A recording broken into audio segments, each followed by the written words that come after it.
اعوذ باللہ من الشیطان الرجیم بسم اللہ الرحمن الرحیم نحمد و نصلی علی رسولہ الکریم اما بعد رب اشرح لی صدری ویسر لی امری واحلل عقدۃ من لسانی یفقہوا قولی اللہم ربنا الہمنا رشدنا وعذنا من شرور انفسنا اللہم ارنا الحق حقا وارزقنا اتباعہ وارنا الباطل باطلا وارزقنا اجتنابہ یا معلم ابراہیم علمنا یا مفہم سلیمان فہمنا ربنا زدنا علما ربنا زدنا علما ربنا زدنا علما۔ معزز سامعات اور راہ حق کے بہترین ساتھیوں، السلام علیکم ورحمۃ اللہ وبرکاتہ۔ الحمدللہ ثم الحمدللہ، اللہ کے فضل و کرم سے انشاءاللہ آج ایک نئی سورت کا آغاز ہے، سورہ نمبر 59، سورہ الحشر۔ بسم اللہ الرحمن الرحیم۔ سبح للہ ما فی السماوات وما فی الارض وہو العزیز الحکیم۔ اس سورت کا جو نام ہے وہ اسی سورت کے آیت نمبر 2 سے لیا گیا ہے۔ یہ جو گروپ جو ہم پڑھنے لگے ہیں وہ 6 مکی مدنی سورتوں کا گروپ ہے، جس میں 7 مکی صورتیں ہیں اور 10 مدنی صورتیں ہیں، اور یہ تیسری مدنی صورت ہے، حشر، 3rd مدنی صورت، 10 میں کی تیسری مدنی صورت ہے۔ قرآن میں جو مدنی صورتوں کی کوانٹیٹی کے لحاظ سے یہ جو گروپ کی مدنی صورتیں ہیں، 6 گروپ کی جو 10 مدنی صورتیں ہیں، وہ بہت بڑا ہے، کیونکہ دوسرے گروپس میں جو کہ 7 گروپس ہیں نا، باقی مکی مدنی صورتوں کی پورا قرآن میں 7 گروپس ہے، جس میں 6 گروپ ہم پڑھ رہے ہیں۔ اس میں کوئی بھی گروپ میں اتنا کوانٹیٹی کی مدنی صورتیں نہیں ہیں۔ پہلا گروپ ہے، اس میں 4 مدنی صورتیں ہیں، اس کے بعد 2 مدنی صورتیں ہیں، ویسے کم زیادہ ہے، لیکن 10 جو کوانٹیٹی ہے وہ اسی گروپ میں ہے۔ اور یہ جو 10 مدنی صورتیں ہیں، اس میں 5 صورتیں مسبحات ہے، جیسے کہ ہم نے پیچھے سمجھا تھا، مسبحات یعنی جو کہ تسبیح سے شروع ہوئی ہے، اس کا آغاز تسبیح سے ہوا ہے۔ قرآن میں 7 صورتیں ہیں جو مسبحات کہلاتی ہے، اس میں یہ 5 صورتیں ہیں اس گروپ کی۔ پھر سورہ اعلیٰ، سبح اسم ربک الاعلیٰ، اور سورہ اسراء، یہ 7 صورتیں ہیں جو مسبحات سے شروع ہوتی ہیں۔ مسبحات میں سورۃ الحشر جو ہم اب پڑھنے لگے ہیں، اس کی ایک الگ ہی شان ہے۔ کیوں اس کی الگ ہی شان ہے؟ کیونکہ اس کے آغاز میں بھی اللہ تعالیٰ کی تعریف ہے، یعنی تسبیح سے اس کا آغاز ہوا ہے، اور اس کا جو اختتام ہے وہ بھی اللہ تعالیٰ کے ناموں سے اس کا اختتام ہوگا، ٹھیک ہے؟ تو اس لحاظ سے یہ بہت ہی ایک شان والی صورت ہے۔ اور اس سورے میں ایک ہی ٹاپک ڈسکس کیا گیا، غزوہ بنو نذیر، ٹھیک ہے؟ غزوہ بنو نذیر کا واقعہ اس میں اسی واقعے کے ریلیٹڈ، اسی سٹوری کے ریلیٹڈ یہ پوری سورت اللہ تعالیٰ نے نازل کی ہے۔ اب یہ اس کا زمانہ نزول کون سا ہے، یہ سورت کب نازل ہوا؟ بخاری مسلم میں ہے، حضرت سعید بن جبیر رضی اللہ تعالیٰ عنہ کی روایت کہ میں نے عبداللہ بن عباس رضی اللہ تعالیٰ عنہ کو سورہ الحشر کے متعلق پوچھا تو انہوں نے بتایا کہ یہ غزوہ بنو نذیر کے بارے میں نازل ہوا ہے۔ تو اس کا اول تا آخر، شروع سے لے کے آخری تک بنو نذیر کے بارے میں ہی بحث کی گئی ہے اس سورے میں۔ تو یہ غزوہ جنگ بدر کے 6 ماہ بعد واقع ہوا، بعض کہتے ہیں، یعنی یہ سورت کا زمانے نزول کے بارے میں 2 رائے ملتی ہے ہمیں۔ تو ایک رائے یہ ہے کہ یہ غزوہ جنگ بدر کے 6 ماہ بعد واقع ہوا، غزوہ بدر کے بعد، اور غزوہ بدر کب ہوا؟ 2 ہجری میں، ٹھیک ہے؟ تو 2 ہجری کے 6 منتھس بعد یہ سورت نازل ہوا، بعض کہتے ہیں۔ عروہ بن جبیر رضی اللہ عنہ کے حوالے سے یہ ہمیں بات ملتی ہے، لیکن دوسری رائے جو ہے اس سورت کے زمانے نزول کے بارے میں، بعض کہتے ہیں کہ ربیع الاول 4 ہجری میں یہ واقعہ پیش آیا بنو نذیر کا، ربیع الاول 4 ہجری میں۔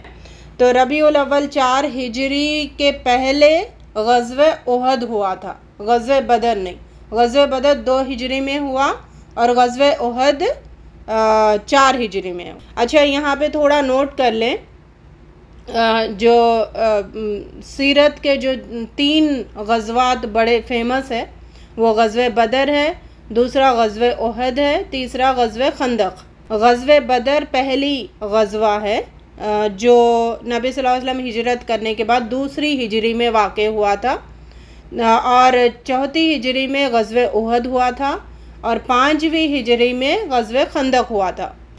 تو اس میں غزوہ بدر جو پہلی ہوئی تھی اس کے بعد نبی صلی اللہ علیہ وسلم نے 3 یہودیوں کے قبیلے تھے مدینے میں، بنو قینقاع، بنو نذیر اور بنو قریظہ۔ تو بنو قینقاع کو غزوہ بدر پہلی غزوے کے بعد ان کو جلا وطن کر دیا گیا، مدینے سے نکال دیا گیا۔ دوسرا جو تھا غزوہ احد، اس کے بعد یہودیوں کا ایک اور قبیلہ بنو نذیر جو ہم اس سورے میں پڑھ رہے، تو ان کو جلا وطن کر دیا گیا، مدینے سے نکال باہر کر دیا گیا۔ تیسری جنگ تھی غزوہ احزاب۔ اس کے بعد یہودیوں کا جو تیسرا گروہ تھا بنو قریظہ، ان کو جلا وطن کر دیا گیا، ٹھیک ہے۔ تو یہ 3 غزووں کے ساتھ یہ 3 یہودیوں کی ان کو جلا وطن کرنے کا جو سٹوری ہے وہ ہمیں یاد رکھنے کی ضرورت ہے، تاکہ قرآن کی آیتیں بھی آگے جو ہم پڑھتے ہیں وہ اچھے سے سمجھ آ جائیں۔ اور قرآن کی تفسیر سمجھنے کے لیے، قرآن کی آیتوں کو سمجھنے کے لیے سیرت پہ گرپ ہونا بہت ضروری ہے۔ جب تک ہم سیرت کو صحیح سے نہیں سمجھیں گے، سیرت کے سارے واقعات ہمارے ذہن میں نہیں رہیں گے، تو ہم قرآن کی تفسیر بھی اچھے سے نہیں سمجھ سکتے۔ یہ واقعہ کب ہوا، کیا سچویشن تھا، کانٹیکسٹ کیا تھا، کیوں یہ آیت اللہ تعالیٰ نے نازل کی ہے، اور نبی صلی اللہ علیہ وسلم کا یہ جو ان کو جلا وطن کر دینا، ان کو حقال باہر کرنا مدینے سے، یہ کیوں ہوا وہ ہمیں سمجھ نہیں آئے گا۔ تو سیرت پہ گرپ ہونا بہت ضروری ہے۔ انشاءاللہ اللہ کرے کہ ہمیں سیرت ذہن میں زبردست طریقے سے بیٹھ جائے۔ اب دیکھیں اس سورت کو سمجھنے کے پہلے جیسے کہ میں نے آپ کو کہا کہ 3 واقعات انشاءاللہ آج ڈسکس کریں گے۔ ایک ہے یہودی مدینے میں آ کر کیسے بسے، دوسرا سیریا بیر معائنہ، اور سیریا الرجی۔ یہ 3 واقعات انشاءاللہ ایک ہے۔ تو اس سورت کو سمجھنے کے پہلے ہسٹری میں ہم جائیں گے۔ اس ہسٹری میں کیا ہمیں سمجھنا ہے کہ یہودیوں کی تاریخ ہمیں پتہ ہونے کی ضرورت ہے، یہودیوں کی ہسٹری ہمیں پتہ ہونے کی ضرورت ہے، تاکہ نبی صلی اللہ علیہ وسلم نے ان کو کیوں مدینہ سے باہر کیا یہ ہمیں اچھے سے سمجھ آ جائے۔ اب دیکھیں اللہ رب العزت نے عقل والی مخلوق 3 بنائی، جو سیلف کانشیس ہے، یعنی خود شعوری رکھتے ہیں۔ کانشیس ایک چیز ہوتی ہے اور سیلف کانشیس ایک چیز ہوتی ہے۔ سیلف کانشیس یعنی خود شعوری، جب میں کسی چیز کو دیکھ رہی تو میں بولوں گی میں دیکھ رہی ہوں۔ اگر کتا بلی کوئی کسی چیز کو دیکھتا ہے تو کتا بلی کو یہ احساس نہیں ہوتا کہ میں دیکھ رہی ہوں، بس وہ کانشیس ہے، دیکھ رہے، لیکن میں دیکھ رہی یہ نہیں ہے۔ 3 ایسی مخلوق ہے جن کے اندر اللہ رب العزت نے سیلف کانشیسنس رکھا ہے، خود شعوری رکھا ہے، وہ ہے انسان، فرشتے اور جن۔ اللہ رب العزت نے ان تینوں میں سے اکاؤنٹیبل، جس کو پوچھا جائے گا قیامت کے دن کہ تم نے یہ کام کیوں کیا، وہ 2 مخلوق ہے، انسان اور جن۔ اور جن انسانوں کے دشمن ہیں شروع ٹائم سے، شروع وقت سے۔ جنوں کی جو دشمنی ہے انسانوں سے، اس کے بارے میں ہمیں پتہ ہے، ہم نے بار بار پڑھا ہے کہ اللہ رب العزت نے آدم علیہ السلام کو پیدا کیا، شیطان کے اندر یہ تھا، ابلیس کے اندر یہ تھا کہ مجھے خلیفہ بننا چاہیے زمین کا، تو انسان کو کیوں بنایا اللہ رب العزت نے، جو کہ مٹی سے پیدا ہوا۔ تو پھر اس نے چیلنج کیا، اللہ تعالیٰ کا حکم کی نافرمانی کی، سجدہ کرنے سے پیچھے ہٹ گیا، تو اللہ تعالیٰ نے اس کو ملعون قرار دیا۔ اب اس نے وعدہ کیا اللہ تعالیٰ سے کہ میں تیرے بندوں کو بہکاؤں گا، ٹھیک ہے، آگے سے پیچھے سے ہر طرف سے میں تیرے بندوں کو بہکاؤں گا۔ تو وہاں سے اس کی دشمنی سٹارٹ ہو گئی، اور اس نے جو چیلنج اللہ تعالیٰ سے کیا کہ میں تیرے بندوں کو بہکاؤں گا، تو اس میں میں اپنے جنوں کو بھی شامل کروں گا اور انسانی دوست بھی بناؤں گا جو تیرے مخلص بندے ہیں ان کو بہکائے. ٹھیک ہے. تو اس نے اپنے جنوں میں ایک گروپ تو بنا ہی لیا، لیکن انسانوں میں اس نے یہودیوں کو چوز کیا. یہودی ایسی قوم ہے جس کو شیطان نے اپنے گروپ میں شامل کر لیا تاکہ مسلمانوں کو بھٹکا سکے، مسلمانوں پہ ان کو صحیح راستے سے ہٹا سکے. ہم نے سورت پڑھی تھی سورہ المجادلہ، اس میں بھی جو حزب اللہ ہے اور حزب الشیطان ہے اس کے بارے میں بتایا کہ حزب الشیطان بہت ہے دنیا میں. ٹھیک ہے. شیطان کے گروپ والے بہت ہے، اس میں سے ایک بڑا گروپ ہے یہودیوں کا.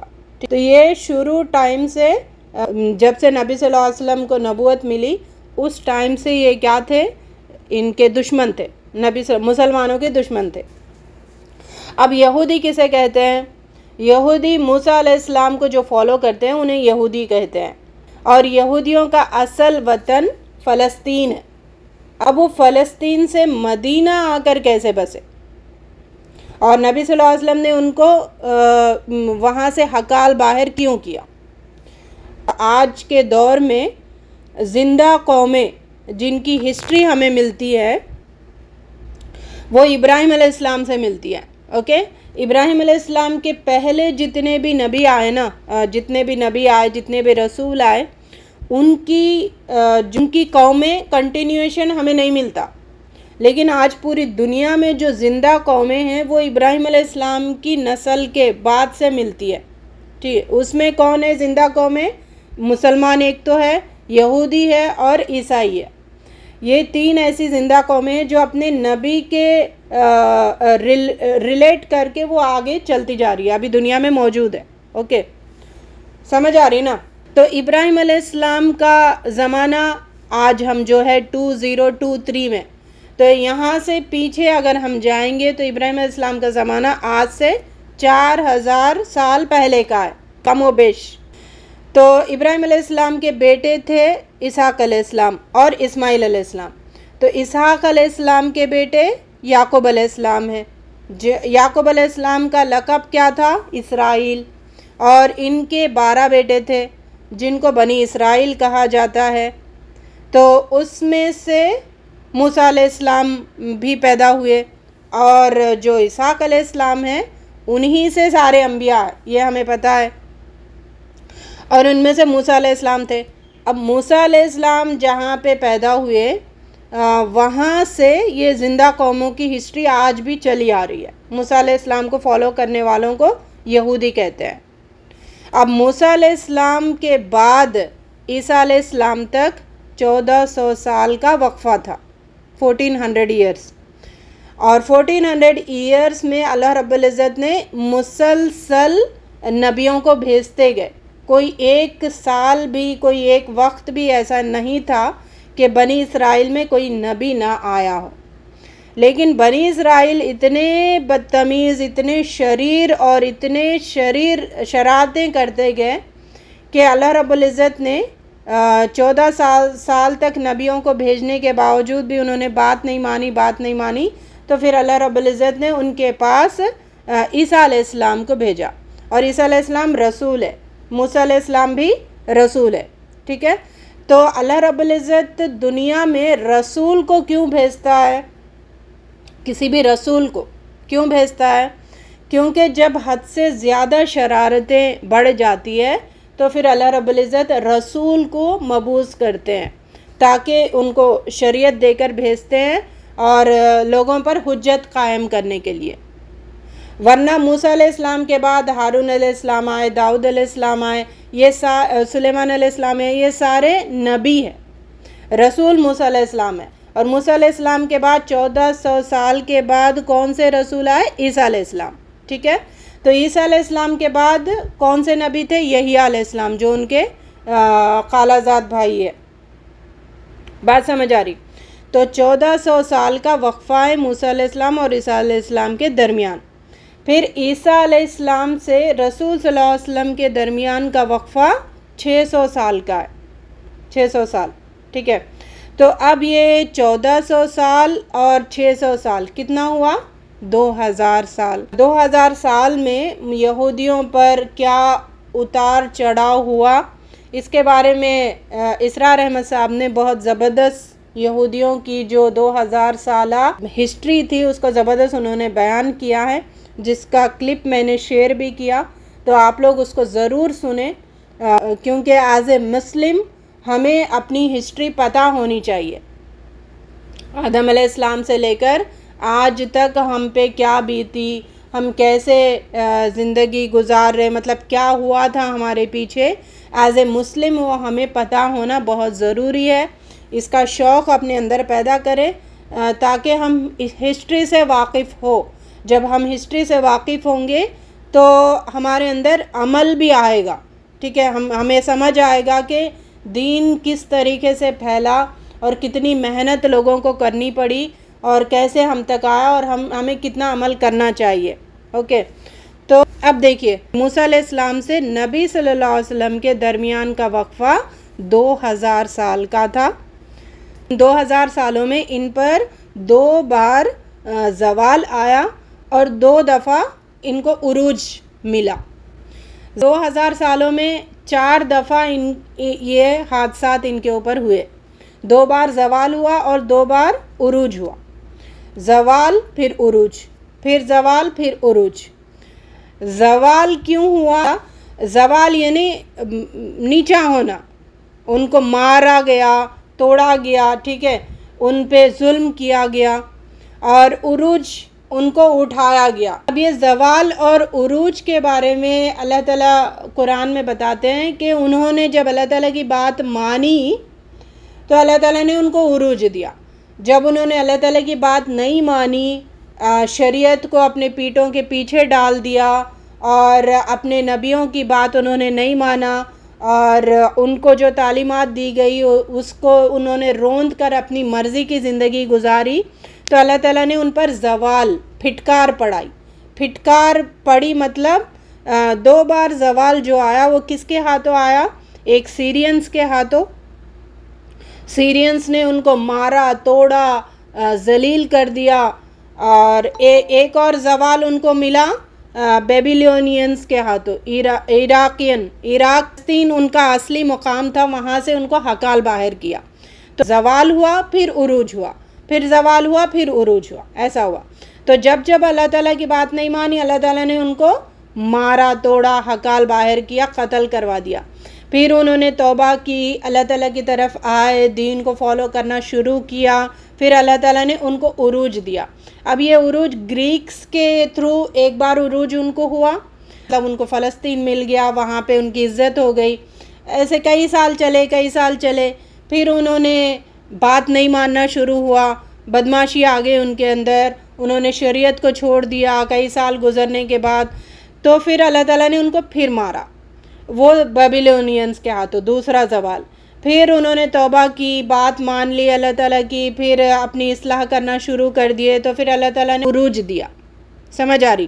یہ 2 زوال اور 2 عروج ہے۔ یہاں سے ان کی جو مدینہ آئے تھے وہ ان کی ہسٹری یہاں سے شروع ہوتی ہے۔ یہود سرزمین عرب یعنی مدینہ، حجاز میں مکہ مدینہ اور ان پر آ کر بسے۔ اب یہ کیسے بسے اس کے بارے میں 3 روایات ہے۔ سعودی عرب کا میپ ہمیں پتہ ہونا ضروری ہے، کیونکہ یہ قرآن جو نازل ہوا نا وہاں پر، اور اسی کے آس پاس کی ساری سٹوریز اور سارے باتیں وہاں پر ذکر ہے، تو مسلمان ہونے کے ناطے ایٹ لیسٹ ہم جس علاقے میں ہیں، ہمارا جو وطن ہے، جیسے انڈیا پاکستان ہے، اس کی سٹوری بھی ہمیں پتہ ہونا ضروری ہے، اور سعودی عرب جہاں پہ قرآن نازل ہوا اس کے بارے میں بھی ہمیں علم ہونا بہت ضروری ہے۔ تو فضول چیزوں میں ٹائم ویسٹ کرنے کے بدلے ایسی چیزیں معلومات کرنے کی کوشش کریں۔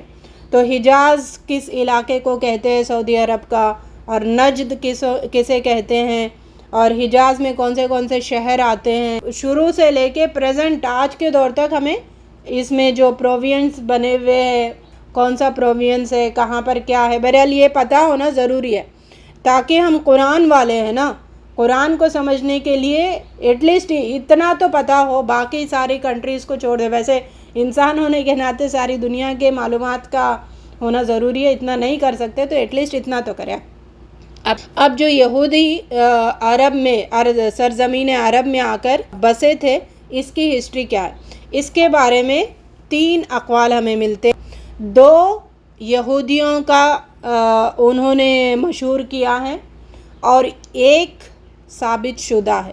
اس میں سے ایک ہے، یہودی کہتے ہیں کہ ہم موسیٰ علیہ السلام کے آخری عہد میں حجاز آ کر بسے، اور انہوں نے بتایا کہ 120 برس قبل مسیح یہاں آ کر وہ بسے تھے، یہ ان کا کہنا ہے۔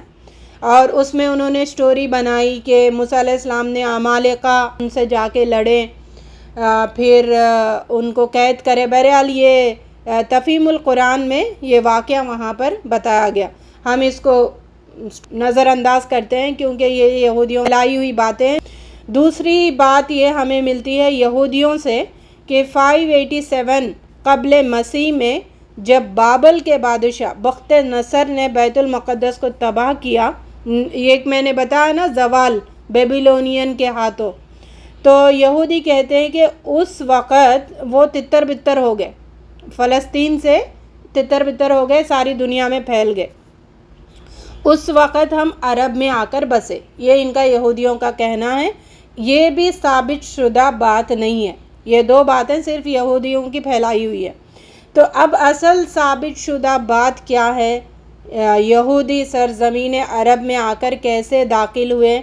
اس کی ثابت شدہ بات یہ ہے کہ عیسیٰ علیہ السلام کے 33 سال میں جب ان کو زندہ اٹھا لیا گیا، عیسیٰ علیہ السلام کو ان کی 33 ایئرز تھے تو ان کو آسمان پہ زندہ اٹھا لیا گیا۔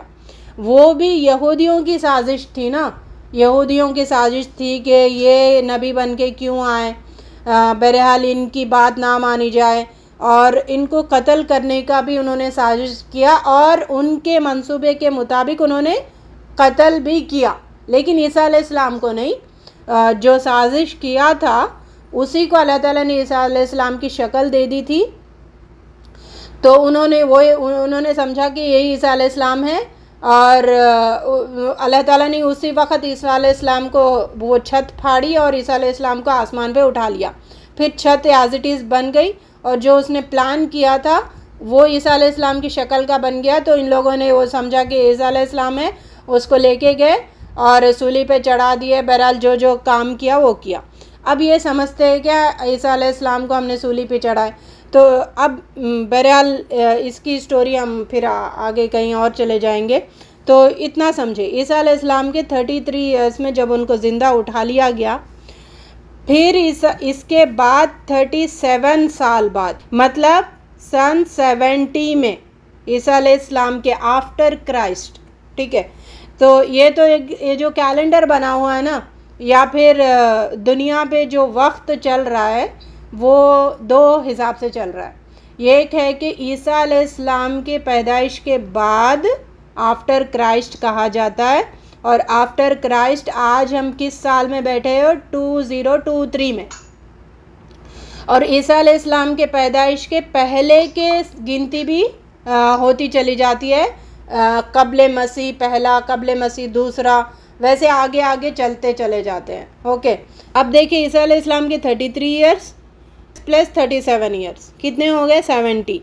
جو سن 70 تھا یعنی آفٹر کرائسٹ، عیسیٰ علیہ السلام کے پیدائش کے 70ویں سال یہودیوں نے جو بغاوت کی تھی رومیوں سے، رومن امپائر سے، تو رومن امپائر کا جو جنرل تھا اس نے یہودیوں پہ حملہ کیا، اور یہودیوں کے 1,33,000 یہودیوں کو ایک دن میں قتل کر دیا۔ انہوں نے ہیکل سلیمانی کو بھی گرا دیا، رومنس نے، جو آج تک گرا ہوا ہے۔ پھر اس نے ان یہودیوں کو فلسطین کے زمین سے نکال دیا، ساری دنیا میں پھیلے۔ کون؟ یہودی۔ کوئی یورپ چلے گیا، کوئی ایشیا میں آ کے بس گیا، کوئی افریقہ چلا گیا، کوئی عرب کے علاقوں میں چلا گیا، اور عرب کے بھی حجاز میں انہوں نے جا کر پناہ لی۔ اس دور کو کہتے ہیں ڈیاسپورا، دور انتشار یعنی پھیلے، جو پھیلنے کا دور تھا ان کا، اس کو کہتے ہیں ڈائسپورا۔ حجاز میں جو یہ لوگ آ کے بسے، حجاز کیوں ہے آپ میپ میں دیکھیں، فلسطین اوپر کے سائیڈ میں آتا ہے اور نیچے ساؤتھ کے سائیڈ میں سعودی عرب آتا ہے، اور ساؤتھ کے سائیڈ میں بھی جو فلسطین کے نیچے ہے وہ تبوک، پھر یہ حجاز کا مکہ مدینہ، یہ لمبا جو ہے وہ اس میں آتا ہے، تو ان کا جو ساؤتھ ڈائریکشن ہے قریب ہے، اس لیے وہ حجاز میں بھی آ کے وہاں پر انہوں نے پناہ لیا۔ اور یہ جب حجاز میں آئے تو وہاں پر جہاں جہاں ان کو گرینری نظر آئی، سر سبز مقامات ان کو وہاں پر دکھے، تو وہاں پر وہ بس گئے۔ پھر رفتہ رفتہ انہوں نے اپنی چالاکیوں سے عرب میں سود خوری شروع کر دیا، اور یہ تھے بڑے چالاک، یہودی چالاک تھے، رہیں گے، اس وجہ سے وہ شیطان کے دوست ہیں نا، اور آج تک بھی مسلمانوں کے خلاف سازشیں کر رہے، قیامت تک کریں گے، اور اللہ تعالیٰ ان کو مغضوب علیہم قوم قرار دیا، ان پر غضبناک اللہ تعالیٰ ہوئے، مغضوب علیہم۔ اچھا، یہ مغضوب علیہم کب ہوئے؟ ان کو اللہ تعالیٰ نے پھٹکار کب کی؟ جب عیسیٰ علیہ السلام آئے تھے نا، تو عیسیٰ علیہ السلام آنے کے بعد انہوں نے عیسیٰ علیہ السلام کی بات نہیں مانی، تو ان کے اوپر پھٹکار پڑ گئی، مغضوب علیہم قوم ہو گئے۔ اللہ تعالیٰ قرآن میں کہتے ہیں کہ تمہارے کٹھر دشمن یہودی ہے، اور اس کے برخلاف جو نصارہ ہیں نا، کرسچینز، وہ تمہارے دوست ہیں، تھوڑا مسلمانوں سے محبت رکھتے ہیں، تو اگر دوستی ہے تو نصارہ سے ہے، لیکن تمہاری تو دشمنی یہودیوں سے ہے ہی ہے، وہ تمہارے دشمن قیامت تک رہیں گے، تو ان سے، ان کے پلاننگ سے ہمیں بچ کر رہنا ہے۔ اور یہ لوگ ایلا، مکنہ، تبوک، تیمہ، وادی القرا، فدق اور خیبر، یہ سارے علاقے ہیں حجاز کے، وہاں پر آ کر انہوں نے بس گئے۔ اب ان میں یہودیوں میں 3 یا 4 قبیلے کہا جاتا ہے، 3 مشہور ہے، ایک ہے بنو قریظہ، ایک ہے بنو نذیر، جس کے بارے میں اس سورہ الحشر میں واقعہ ہمیں آ رہا ہے، اور بنی بہدل، اور ایک ہے بنو قینقاع۔ یہ جو قبیلے تھے وہ مدینہ میں آ کر بسے، کون؟ بنو قریظہ، بنو نذیر، بنو ببدل اور بنو قینقاع۔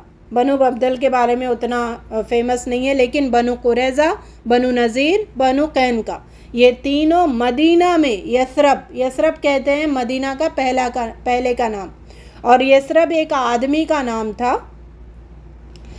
اس کے نام سے یہ شہر آباد ہوا، لیکن یثرب کے معنی بیماری، پریشانی کا معنی، لیکن جب نبی صلی اللہ علیہ وسلم آئے تھے مدینہ میں تو انہوں نے یثرب تھا، اس کا معنی اچھا نہیں تھا، تو نبی صلی اللہ علیہ وسلم نے اس کا نام بدل دیا مدینہ۔ پھر صحابہ کرام مدینۃ النبی کر کے بھی اس کو بلایا کرتے تھے، تو یہاں پر آ کر بس گئے۔ جیسے پہلے میں نے بتایا تھا، بنو قینقاع بدر کے بعد ان کو جلا وطن کر دیا گیا، بنو نذیر کو غزوہ احد کے بعد جلا وطن کر دیا گیا، بنو قریظہ کو غزوہ احزاب کے بعد جلا وطن کر دیا گیا، تو یہ لوگ آ کر مدینہ میں بسے۔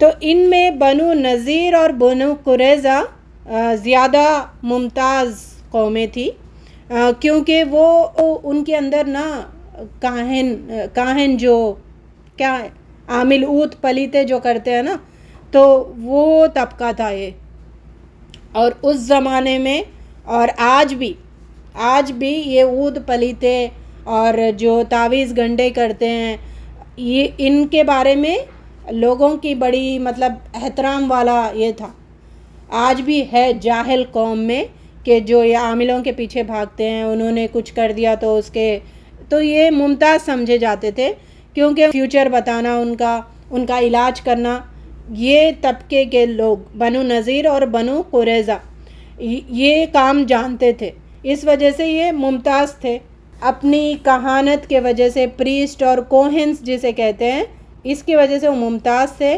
انہوں نے عرب قبائل کو دبا لیا، اور خود کیا ہو گئے؟ مالک بن بیٹھے، سورہ سبا جو ہم پڑھ چکے تھے، سورہ سبا میں ایک ذکر آیا تھا یمن کا، ٹھیک ہے، یمن کے سیلاب کا ذکر آیا ہے سورہ السبا میں۔ اس سیلاب کی وجہ سے قوم سبا کے مختلف قبیلے یمن سے نکل کر عرب کے اطراف میں پھیل گئے۔ اب دیکھیں، پہلے تو مدینہ میں عرب جو تھے وہاں کے پراپر لوگ وہ تھے۔ دوسرا، مدینہ میں آ کر کون بسے تھے؟ یہودی کے 3 قبیلے۔ اس کے علاوہ یمن بھی عرب کے ہی لوگ تھے۔ جب وہاں پہ سیلاب آیا اور ان کا جو ڈیم تھا وہ ٹوٹ گیا تو یمن کے لوگ بھی ادھر ادھر پھیل گئے۔ ان میں دو قبیلے تھے، اوس اور خزرج۔ وہ لوگ بھی مدینہ آ کر بس گئے۔ سمجھ آ رہی؟ اوس اور خزرج یہ عرب کے ہی قبیلے تھے لیکن یمن کے رہنے والے تھے۔ یہ لوگ بھی مدینہ میں آ کر بسے۔ اب سوال کیا ہے، کون کون تھے مدینہ میں؟ یہ ایک تو وہاں کے پراپر لوگ عرب، دوسرا یمن سے آئے ہوئے عرب، اور تیسرا یہودی کے 3 گروپ۔ سمجھ آ رہی؟ تو جو یمن کے لوگ ادھر ادھر پھیل گئے ان میں غسانی ایک قبیلہ ہے، جو وہ لوگ شام کی طرف یعنی سیریا کی طرف جا کے بس گئے، اور لخمی ہیرا کر کے ایک قبیلہ تھا جو عراق میں جا کے بس گیا، اور بنو قزا جو جدہ اور مکہ کے درمیان بسے، اور اوس اور خزرج یثرب میں بسے یعنی مدینہ میں آ کر بسے۔ ان 3 گروپ سے مدینہ آباد تھا، یمن کے اوس اور خزرج، اور یہودیوں کے 3 قبیلے بنو قریظہ، قینقاع اور بنو نذیر، اور پھر وہاں کے جو پراپر عرب تھے وہ تینوں مدینہ میں رہتے تھے۔ اب اوس اور خزرج کے جو لوگ ہیں جو یمن سے آئے تھے وہ بھی عرب تھے نا، تو ویسے عرب کی ایک شان تھی۔ تو اب مدینہ میں یہودیوں کا قبضہ تھا، یہودی پہلے آئے نا، یمن کے اوس اور خزرج آنے کے پہلے یہودی آ کے بسے تھے۔ اور یہ کب آئے یمن کے لوگ؟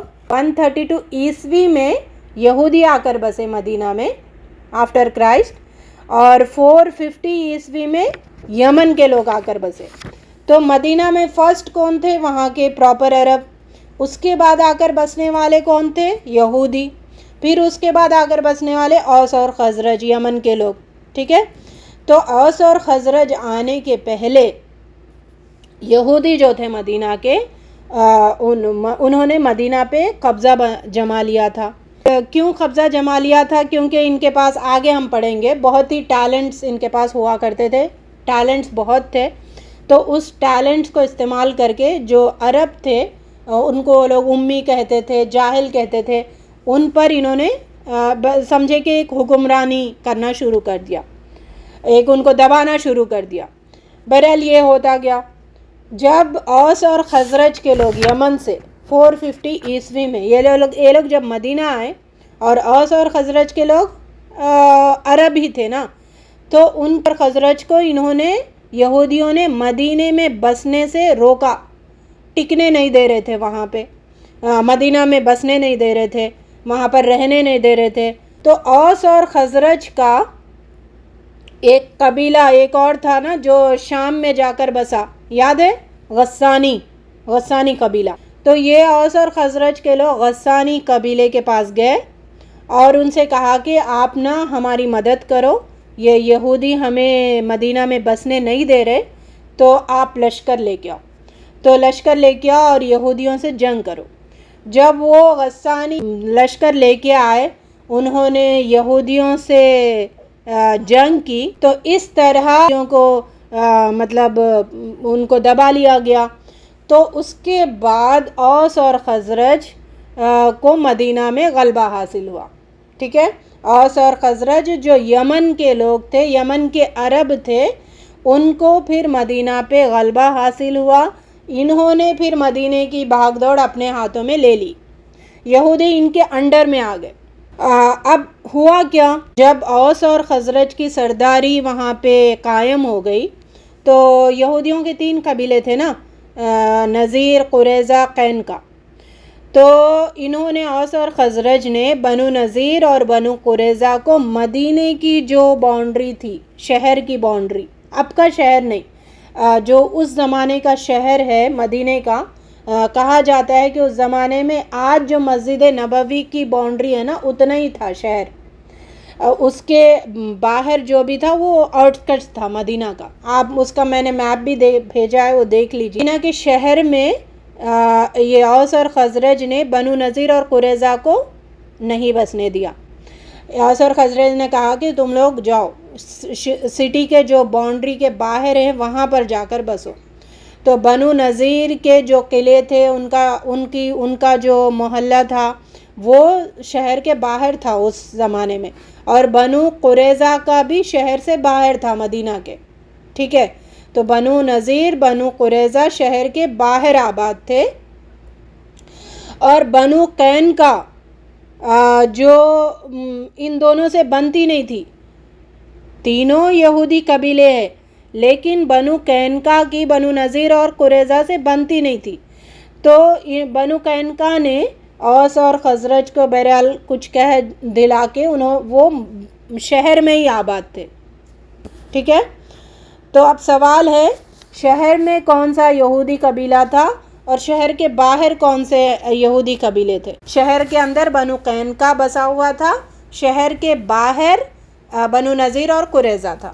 دیکھیں یہاں سے بات سمجھے، بنو قینقاع اور بنو نذیر اور بنو قریظہ ان کو مدینہ کے شہر میں اور مدینہ کے باہر بسنے کے لیے جو یہ عرب قبیلے تھے نا ان کی پناہ لینی پڑتی تھی.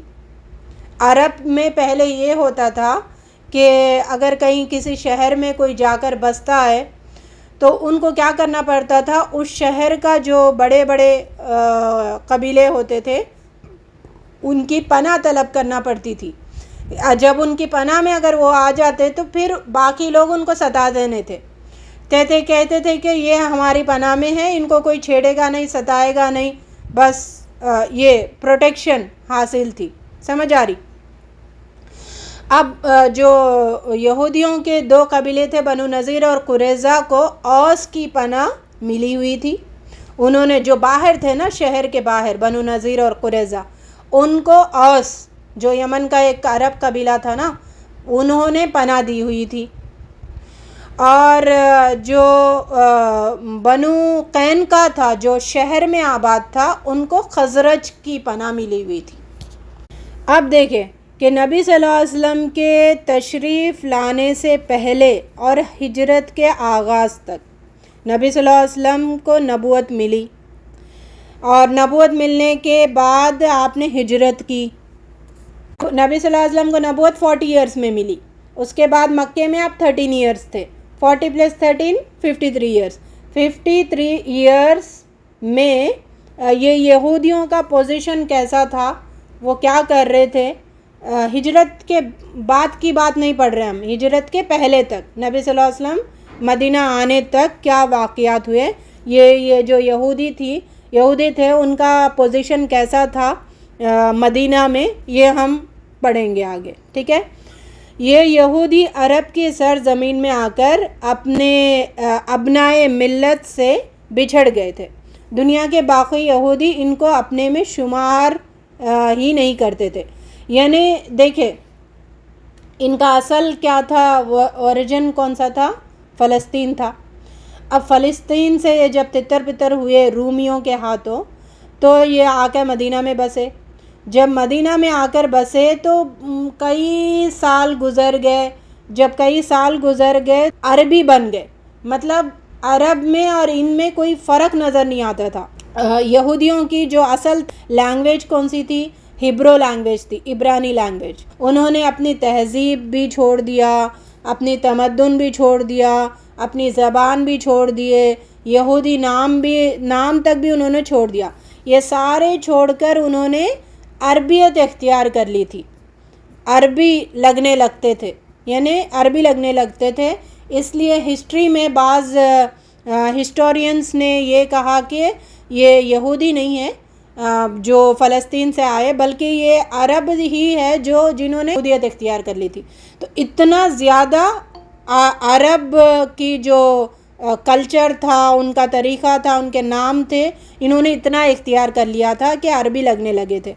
جب اتنا یہ عربی لگنے لگے تو ان دنیا بھر کے باقی جو یہودی تھے ان کو انہوں نے مطلب ہٹا دیا، یہ ہم میں سے نہیں ہے، یہ ہمارے میں سے نہیں ہے، یہ الگ ہی قوم ہے.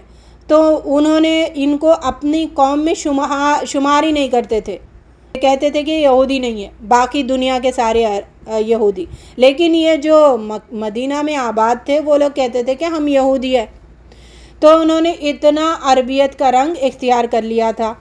اور ان کے چند گنے چنے علماء جو تھے ان کے اندر، وہی ہبرو انہیں عبرانی لینگویج جانتے تھے. بس تھوڑے ہی لوگوں کو اس کے بارے میں پتہ تھا. انہوں نے عرب میں شادی بیاہ بھی شروع کر دی تھی. اب فرق صرف اتنا تھا عربیوں میں اور یہودیوں میں، فرق صرف اتنا تھا کہ وہ دین یہودی فالو کرتے تھے، موسیٰ علیہ السلام کا جو دین تھا اس کو فالو کرتے تھے. اور جو عرب تھے وہ یعنی کوئی دین ان کے پاس نہیں تھا نا، وہ ابراہیم علیہ السلام کو ایز اے جد امجد مانتے تھے، بس وہ ان کا ایک چلا آ رہا تھا. تو اب یہاں پہ دیکھیے، آج نبی صلی اللہ علیہ وسلم آئے تو نبی صلی اللہ علیہ وسلم نے کیا کہا؟ قیامت تک اپنی امت کو یہ تاکید کی کہ تم لوگ تبلیغ کرنا، باتیں پھیلانا. تو جب میری ایک بات بھی، ایک آیت بھی تم نے سنا تو آگے پھیلاؤ اس کو، یہ ہماری شریعت کا طریقہ تھا نا. لیکن یہ جو یہودی مدینے میں آ کے بسے تھے، ان سے کوئی تبلیغ کا عنصر ہمیں نہیں ملتا ہے. انہوں نے یہ کہا ہو کہ یہودیت اختیار کرو، ہماری کتاب میں یہ ہے وہ چیز انہوں نے تبلیغ نہیں کی اپنے دین کی. تو اس کے برعکس ان کے اندر اسرائیلیت کا شدید تعصب تھا. دین تو انہوں نے pھیلایا نہیں، لیکن اپنے آپ کو اسرائیلی ہونے پر بہت ان کو وہ تھا، کیا تھا؟ فخر تھا، نسلی فخر تھا، غرور ان کے اندر پایا جاتا تھا. ہم موسیٰ علیہ السلام کے فالو کرنے والے، ہم فلاں بہت ہی عزیز قوم ہے، ہمارے اندر نبی آئے، ٹھیک ہے، تو ہم گنے چنے لوگ ہیں. یہ بہت ان کے اندر غرور تھا. جیسے آج بھی سو کال مسلمان اپنے آپ کو کیا کہتے؟ ہم نبی صلی اللہ علیہ وسلم کی امتی، کرتے کچھ نہیں. ہاں آپ فخر کرو، کب کرو؟ جب نبی صلی اللہ علیہ وسلم کی تعلیمات کو فالو کر رہے، نبی صلی اللہ علیہ وسلم کی سنتوں کو فالو کر رہے، تو پھر آپ کے اندر وہ فخر نہیں دوسروں کو نیچے گرانے والا. ایک اپنے اندر مطلب ہم ہیں جو نبی صلی اللہ علیہ وسلم کو فالو کرنے والا ایک چیز ہوتی ہے نا، وہ ہونی چاہیے. لیکن جب فالو ہی نہیں کرتے تو فخر کیسا؟ تو ان کے اندر موسیٰ علیہ السلام کی کوئی شریعت کو، کوئی تعلیمات کو فالو نہیں کرتے تھے، لیکن ان کے اندر ایک غرور تھا، نسلی فخر تھا کہ ہمارے اندر اتنے انبیاء آئے، اتنے رسول آئے، ہم گنے ہوئے چنے ہوئے لوگ ہیں. یہ ان کے اندر بہت تھا. تبلیغ کچھ کرتے نہیں تھے. تو اسی وجہ سے وہ لوگ کیا کہتے تھے؟ عربیوں کو امی کہتے تھے، جینٹلز کہا کرتے تھے. اس کا مطلب کیا ہے؟ صرف ان پڑھ ہی نہیں ہے بلکہ وحشی، جاہل سمجھتے تھے عرب کے لوگوں کو. اسی وجہ سے وہ سرداران عرب کے سوا باقی پر ظلم کیا کرتے تھے. جو سردار تھے، اوس اور خزرج، بڑے بڑے قبیلہ تھے نا، ان کو چھوڑ کر باقی کے جو عرب تھے، جو چھوٹے طبقے کے لوگ تھے، ان پر ظلم و زیادتی کرتے تھے. کیوں ظلم و زیادتی کرتے تھے؟ کہ بھئی یہ انسانوں میں شمار نہیں ہے، ان کا کوئی یہ نہیں ہے، بھئی بہرحال ان کو مارو، توڑو، پیٹو. جیسے یہ انگریز بھی جب آئے تھے پاکستان میں، انڈیا میں، بہرحال وہ لوگ کیا سمجھتے تھے؟ اپنے آپ کو بڑا سمجھتے تھے اور ان پہ مارو توڑو، یہ انسان ہی نہیں ہے، جانوروں کا جیسا برتاؤ ان کے ساتھ کیا کرتے تھے. تو ویسا یہ یہودی عرب کے جو کمزور طبقہ تھا، ان کا مال ناجائز طریقے سے مار کھانا اپنا حق سمجھتے تھے. انسانی حقوق کے یہ لوگ قابل ہی نہیں، یہ سمجھتے تھے. تو اس لیے انہوں نے اب کوئی ان میں سے یہودیت اختیار کرنا چاہتا تھا تو ان کو اس میں داخل ہی ہونے نہیں دیتے تھے. کیوں؟ انہوں نے اپنے آپ کو ایک بڑا لیول پہ رکھا ہوا تھا، باقی لوگوں کو کم تر. اگر وہ لوگ اختیار کریں گے تو ہمارے برابر ہو جائیں گے، تو ہم ہمارے برابر ہو کیسے ہو سکتے، ہمارا ان کا درجہ سیم کیسے ہو سکتا. تو ان کو پسند نہیں کرتے تھے. اس وجہ سے انہوں نے یہودیت کی تبلیغ بھی نہیں کی، لوگوں کو یہودیت میں داخل بھی ہونے نہیں دیا، اور باقی لوگوں کو کم تر ہی رکھنا انہوں نے پسند کیا. یہ ان کی چال بازی ہے اور شیطانی یہ کیا ہے، کارنامے ان کے. ٹھیک ہے. تو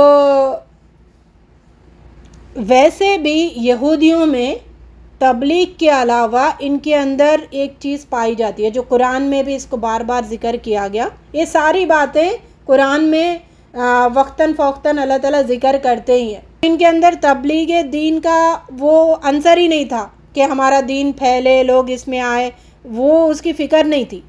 فکر کس کی تھی؟ ان کے اندر اپنے کاروبار کو چمکانے کی دلچسپی زیادہ تھی. میں نے پیسے کمانا اور اپنے آپ کو بڑا بنانا، یہ سوچ زیادہ تھی، اس کی دلچسپی ان کے اندر زیادہ تھی. ہاں. اور جیسے میں نے پیچھے کہا تھا نا، اوس اور جو یہودیوں کے بنو نذیر اور بنو قینقاع، یہ لوگ پریسٹ، تعویذ گنڈے، فال گیری، جادوگری، یہ سب خوب پتہ تھا ان کو. تو انہوں نے اس سے بھی اپنی دکانیں چمکائی، ان چیزوں سے بھی کمانا شروع کیا. تو پھر یہ بہت مال کمانے لگے، مالدار ہونے لگے. اسی وجہ سے عربوں میں ان کے علماء دھاک بیٹھی ہوئی تھی. تو ان ساری چیزوں کے وجہ سے عرب ان کو بڑے سمجھتے تھے. ان کے اندر ان کی دھاک ان کے اوپر بیٹھی ہوئی تھی، عربوں پر یہودیوں کی. سمجھ آ رہی؟ اور یہ جو یہودی تھے ان کا اوریجن کون سا تھا؟ فلسطین. ان کا وطن فلسطین تھا نا، اور فلسطین اور شام کے علاقوں سے یہ آئے ہوئے تھے. تو ان کے اندر بہت سارے فن بھی موجود تھے، ٹیلنٹس ان کے اندر موجود تھے. ٹرانسپورٹیشن کا جو طریقہ تھا ان کو بڑا اچھے سے پتہ تھا. فشنگ کے بارے میں وہ بہت اچھے سے جانتے تھے، اور فیبریکیشن کے بارے میں کوئی بھی بنانا کرنا وہ بھی ان کے پاس بہت ٹیلنٹس تھا. اور جو میٹ شاپ اور چکن کا جو پولٹریز تھے، اس کا بزنس بھی ان کے اندر بہت تھا. اور سب سے زیادہ ان کے اندر شراب لوگوں میں عام کرنا، یہ بھی بڑا ٹیلنٹ تھا. اس لیے انہوں نے جگہ جگہ پر شراب خانے کھولے تھے. اور یہ لوگ جب تجارت کے لیے جاتے تھے نا، شام، سیریا، ان علاقوں سے یہ شراب خرید کر لاتے تھے اور یہاں پر آ کر مدینے میں بیچتے تھے. تو یہ دور وہ تھا جہاں پر شراب کی بھی اللہ رب العزت نے حرمت کا حکم نازل کیا کہ شراب حرام ہے. تو اللہ تعالیٰ نے 4 طریقے سے شراب کو حرام کیا، سلولی.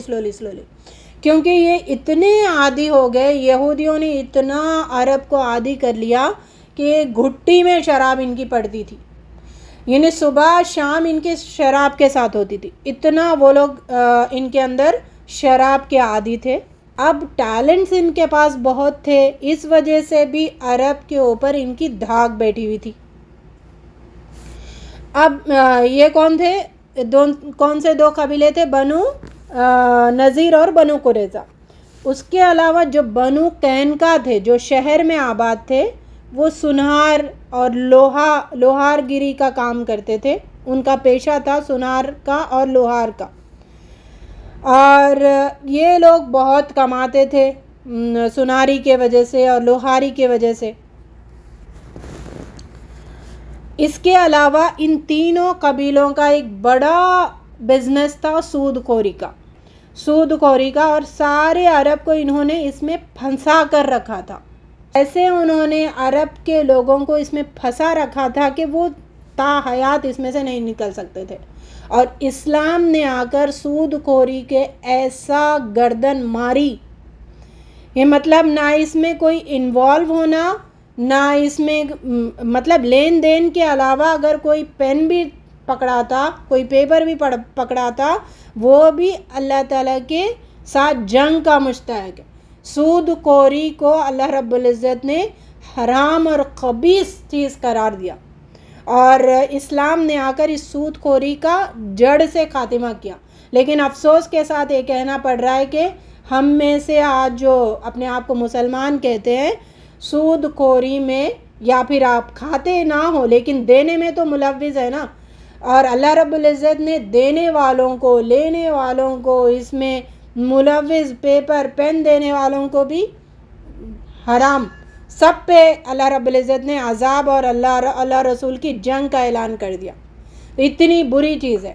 تو یہ دیکھیں، اس میں مبتلا نہ ہو، دال چٹنی کھائے، روٹی اچار سے زندگی گزارے، لیکن سود خوری میں شامل نہ ہو، ٹھیک ہے۔ تو یہ یہودیوں کا پیشہ تھا، اور انہوں نے عرب کے بڑے بڑے سرداروں کو اس میں ملوث کیا تھا۔ اچھا، بڑے بڑے سردار جو تھے عرب کے، وہ کیسے اس میں ملوث ہوئے، وہ کیسے اس کے عادی بن گئے؟ ایسے کہ پہلے یہ عرب کے لوگوں میں کیا تھا مت پتہ ہے کہ ان کو اپنی شیخی بگارنے کا بڑا شوق تھا۔ جیسے ہم کیا کرتے ہیں آج کے دور میں، دیکھیں ہماری جو لیول ہے اس سے بڑھ کے ہم کام کرنا چاہتے ہیں، لیول سے بڑھ کے آگے، ٹھیک ہے۔ ہماری شادی بیاہ دیکھیں، اس میں ہماری استطاعت کتنی ہے ہمیں پتہ ہے، سوسائٹی کو بھی پتہ ہے، لیکن وہ قرضے لے کر، سود پہ پیسے لے کر، اپنا لیول بڑا دکھانے کے لیے شادیاں کرتے ہے نا، قرضوں میں مبتلا ہو کر۔ تو شیخی بگارنے کی عادت آج بھی بہت سارے لوگوں میں ہے، اپنی شیخی بگارنے کا۔ بھائی جتنا اللہ تعالیٰ نے دیا اتنے میں رہو نا، اس کو دکھانے کی کیا ضرورت ہے؟ بہرحال بات یہ ہے کہ ان کے اندر، عرب کے سرداروں میں، اپنی شیخی بگارنے کی بڑی عادت تھی۔ تو انہوں نے یہودیوں سے قرضے لے کر اپنی شیخیاں بگارنا شروع کیے کہ ہم فلاں ہیں، ہم یہ ہیں، ہم وہ ہیں۔ تو اس طرح وہ لوگ اب عرب میں اپنا سٹیٹس، اکنامک سٹیٹس برقرار رکھنے کی کوشش کرتے تھے، لیکن ہوا کیا، پیچھے سے یہ کھوکھلے بن گئے۔ اب دیکھیں، کوئی قرضہ لیتا تو کیا ہوتا، اس کا اکنامک سٹیٹس کیا ہے، کھوکھلا ہو جاتا۔ وہ قرضوں میں پھر قرضہ تو وہ کھوکھلا بن جاتا۔ ایسے عرب کے سردار، ان کا اکنامک سٹیٹس جو ہے وہ کھوکھلا بن گیا تھا۔ کیوں؟ ان سے سود لے کر پھر سود دے کر اس کو سود پھیرتے کھوکھلے بن گئے۔ اس وجہ سے جو یہودیوں کی اس کارستانیوں کی وجہ سے عرب میں یہودیوں کے بارے میں دل میں ایک نفرت اور غصہ تھا ان کے اندر، گہری نفرت ان کے اندر پائی جاتی تھی۔ سمجھ آ رہی؟ اس کے علاوہ ان میں ایک اور پالیسی تھی۔ ایک اور پالیسی کیا تھی کہ سب سے بنا کے رکھو، لیکن عربوں کو آپس میں ملنے مت دو۔ خود یہودی سب سے بنا کے رکھتے تھے، اوس سے بنا کے رکھتے تھے، خزرج سے بنا کے رکھتے تھے، باقی عرب قبائل سے بنا کے رکھتے تھے، لیکن ان کے پاس وہ جو انگریزوں کی پالیسی تھی نا، ڈیوائڈ اینڈ رول، تو ان کو آپس میں ملنے مت دو، لیکن تم سب کے ساتھ اچھے رہو۔ یہ بڑی انہوں نے پالیسی اختیار کی ہوئی تھی، جس کا ذکر قرآن میں بھی بار بار ذکر کیا گیا۔ یہ وہ پالیسی ہے جو آج تک بھی اگر فساد ڈالنا ہے، پھوٹ ڈالنا ہے، تو یہ ڈیوائڈ اینڈ رول کی پالیسی آج تک بھی چلی آ رہی ہے۔ اور مسلمانوں کو یہ عقل ہی نہیں ہے کہ ہمیں متحد ہو کے رہنا ہے، مل کے رہنا ہے، تاکہ دشمن ہم پہ حملہ نہ کر سکے، دشمن ہم پر قابض نہ ہو سکے۔ یہ نہیں ہے، متحد ہونا پسند ہی نہیں ہے، لڑنا بھڑنا ہمیں پسند ہے۔ تو آج اتنے فرقے بن گئے، بہرحال وہ ہے۔ تو یہ یہودیوں کا یہ تھا کہ ان کو متحد مت ہونے دو، آپس میں ملنے مت دو۔ تو ایک تو انہوں نے اتنی ساری بدماشیاں کی، سود کو عام کیا، پھر دوسرا یہ کیا کہ ان کو متحد ہونے مت دو۔ کیوں متحد ہونے مت دو؟ کیونکہ اگر یہ متحد ہو گئے، یعنی سارے عرب مل گئے، تو جو انہوں نے اپنی ایک ٹھاٹ بٹھا کے رکھی تھی نا، وہ ختم ہو جائے گی۔ ان کی جائیدادیں جو انہوں نے بنا کے رکھے تھے دھوکے سے، جائیدادیں، باغات، ان کی جو انہوں نے زمینیں قبضے میں لے رکھی تھی، وہ ساری ہاتھ سے نکل جائیں گی. یہ ان کو اچھے سے پتہ تھا. عرب اگر متحد ہو گئے، سارے عرب قبیلے مل گئے تو ہماری جڑ کٹنے والی ہے. تو اس لیے انہوں نے ڈیوائڈ اینڈ رول کی پالیسی بھی شروع کر دیا. اور یہ جو ان کے حلیف قبیلے تھے نا، بنو نذیر اور بنو قریظہ کے حلیف قبیلے کون سا تھا؟ اوس. اور بنو قینقاع کا حلیف قبیلہ کون سا تھا؟ خزرج. تو اپنے اپنے حلیف قبیلوں سے بنا کر رکھتے تھے اور ان کی جگہوں میں ان کو آپس میں ملنے نہیں دیتے تھے. تو یہ حالات تھے جب نبی صلی اللہ علیہ وسلم مدینہ پہنچے. مدینہ آپ نے ہجرت کیا، اس سے پہلے یہ یہودیوں کی یہ چال بازیاں، یہ پالیسیز مدینہ میں چل رہے تھے. اب نبی صلی اللہ علیہ وسلم مدینہ میں تشریف لائے، آپ کی ہجرت مدینہ ہو گئی. پھر آپ صلی اللہ علیہ وسلم نے کیا کیا؟ جب آپ نبی صلی اللہ علیہ وسلم مدینہ تشریف لائے تو آپ نے ایک ریاست وجود میں لانے کی کوشش کی. اور وہ ریاست کون سی تھی؟ اسلامی ریاست. جب اسلامی ریاست آئی تو نبی صلی اللہ علیہ وسلم نے بعض باتیں وہاں پر نافذ کیا. اب وہ باتیں کون سی ہے؟ پہلی بات تو سمجھے، جب نبی صلی اللہ علیہ وسلم مدینہ آئے تو وہاں پہ اوس اور خزرج تھے، باقی عرب قبائل تھے، یہودی تھے. ٹھیک ہے، انہوں نے اپنی اپنی پالیسیز، اپنی اپنی چیزیں وہاں پر آباد کر رکھی تھی. لیکن جب نبی صلی اللہ علیہ وسلم آئے تو نبی صلی اللہ علیہ وسلم نے اسلامی تعلیمات کے تحت وہاں پہ ایک ریاست قائم کی. کیوں؟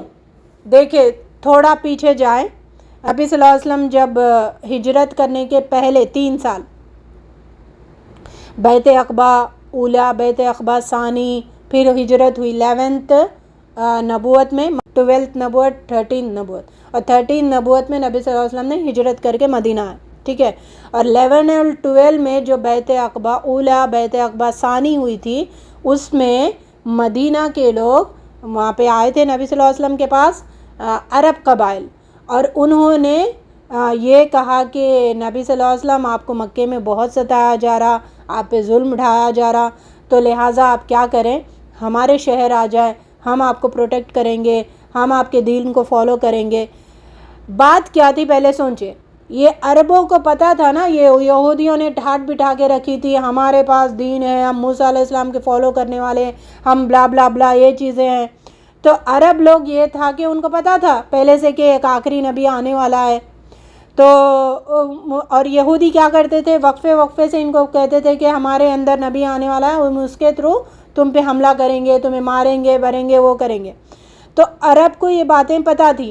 جب عرب حج کے لیے آئے تھے تو ان کو خبر پہنچ گئی کہ ایک نبی آ چکا ہے صلی اللہ علیہ وسلم، ان کو ماننا ضروری ہے. تو انہوں نے، ان کے دماغ میں پہلے سے بات تھی نا.